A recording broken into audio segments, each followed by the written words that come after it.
Hey, Todd Burrier from toddburrier.com, and today I'm going to talk about how to handle what I call contact overlap.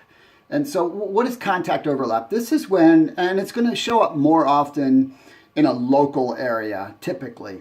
But it's when we'll use you as an example. You're working your business and you've sponsored someone and you have some of the same contacts. So that would be contact overlap. So how do you handle that? Well, first you have to understand the concept of trust, because it's the most important thing that you have with the people you work with and in the environment in general. And trust has got a couple of different pieces to it, right? There's the perception of what's going on, there's the behavior that's being perceived, and then there's the intention of that behavior. And the sweet spot is when they're all the same, but that takes a little bit of time to develop. And since trust is such an important thing, it's really crucial that you as the upline are conscious to guard your trust. And you want to be transparent in everything that you do. So what do you do when you're prospecting someone and you find out that that person knows someone in your downline? All right, so that's kind of the topic here, because it's going to happen. It happens a lot, actually. So first thing is, how active is the person in your downline, right? So if you are talking to someone and you realize that they're connected to this person, is that person really active? Are they really building the business? Because if they're not, then you have no issues, right? Because they're really not making an effort, and this might in fact inspire them, believe it or not. On the flip side, right? On the flip side, you might have the thought, well, if I sponsor this person underneath of this other person, it will motivate them. I wish I could tell you that that was true. I really, I've done it many, many times in my career. I actually built legs for people. And every time I did that, it was a mistake. The idea of stacking under someone is a mistake. People do it naturally, thinking, hey, I can sponsor, I can recruit, and I'll help that person out, and it'll inspire them. And no, the opposite is true. They get the mentality of, well, you'll just do it for me. So it doesn't actually wake them up. It doesn't make them work any harder.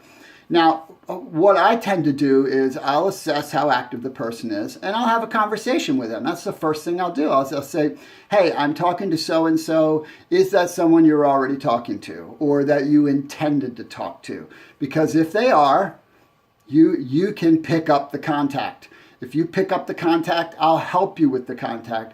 But if you had no intention to sponsor them or talk to them, then I'm going to move forward. So I'm being completely open and completely transparent, and that is important. You also then can put a little sense of urgency into them in some regard, because what you're saying is, this is happening now, and it's going to happen in other circumstances. So you can have that conversation where you say, how serious are you about building the business? I love you. I'm going to support you to whatever degree that you want, but I can't build the business for you. You're not going to learn from that. That's not going to help you with anything, right? So you could just be real. And I think that's the most important thing here is as long as you're on the table and you're upfront, then the right thing is going to happen. It's obviously an easy one if they've already contacted that person. If they've already contacted them, in my eyes, I'm literally augmenting that conversation that they've already had. I'm showing this contact that, hey,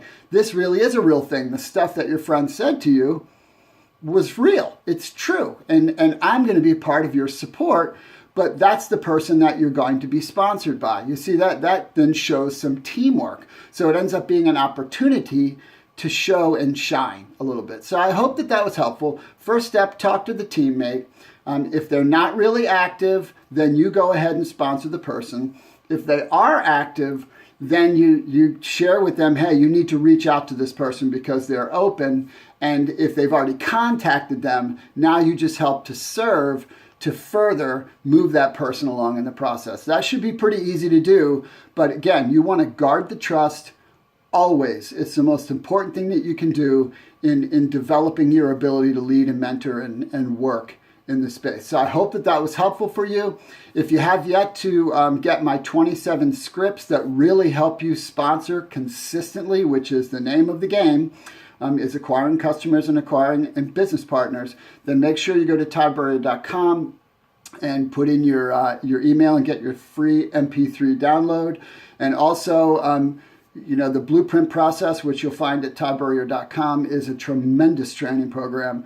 You can build anything from scratch using that program. The repetition is how you learn. So hope this was helpful. Feel free to share it.